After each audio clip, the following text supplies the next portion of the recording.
పద్మావతి, విక్కీ వాళ్ళిద్దరూ కూడా ఇంటికి వస్తారు. ఇంటికి రాగానే అక్కడ అను, ఆర్య చాలా బాధపడుతూ ఉంటారు. అది చూసి అక్కడ ఉన్న పద్మావతి అయితే ఏంటక్క ఏమైంది అని చెప్పి అడుగుతూ ఉంటుంది. ఇంతలో ఆర్య ఇలా అంటూ ఉంటాడు, ఆ మురళీకృష్ణ వచ్చి పాపని ఎత్తుకుని వెళ్ళిపోయాడు విక్కీ అని చెప్పి అంటూ ఉంటాడు. అది విని పద్మావతి, విక్కీ ఇద్దరు కూడా ఒక్కసారిగా షాక్ అయిపోతారు. ఇక ఇంతలో అక్కడ మురళీకృష్ణ అయితే పాపని తీసుకుని వెళ్ళి అరవింద చేత ఆస్తి పత్రాలపైన సంతకం పెట్టమంటాడు.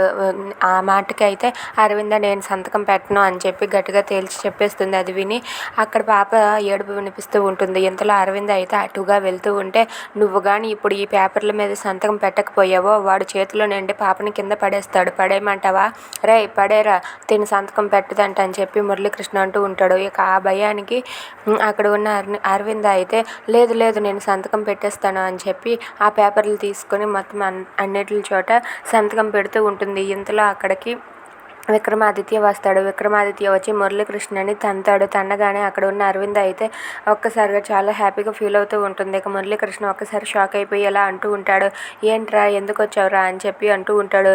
ఇక విక్కీ ఎలా అంటూ ఉంటాడు, అక్క నేను వచ్చేసాను అక్క, ఇక నీకు ఏ భయం లేదు, నీకు ఏ కష్టం రాకుండా నేను చూసుకుంటాను అక్క అని చెప్పి అంటూ ఉంటాడు.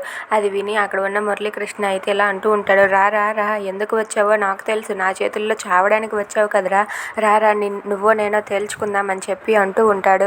అది విని విక్కీ అయితే ఇలా అంటూ ఉంటాడు, రారా ఇప్పుడు ఎలాగైనా సరే మా అక్క ఎన్నాళ్ళు మా అక్క భర్తవని ఊరుకున్నాను, కానీ ఇప్పుడు ఊరుకునేదే లేదు, నిన్ను చంపే తీరుతానని చెప్పి విక్కీ మురళీకృష్ణని చంపబోతూ ఉంటాడు. అలా వాళ్ళిద్దరూ అయితే కొట్టుకుంటూ ఉంటారు. Thanks for watching friends, please subscribe our channel. Thank you.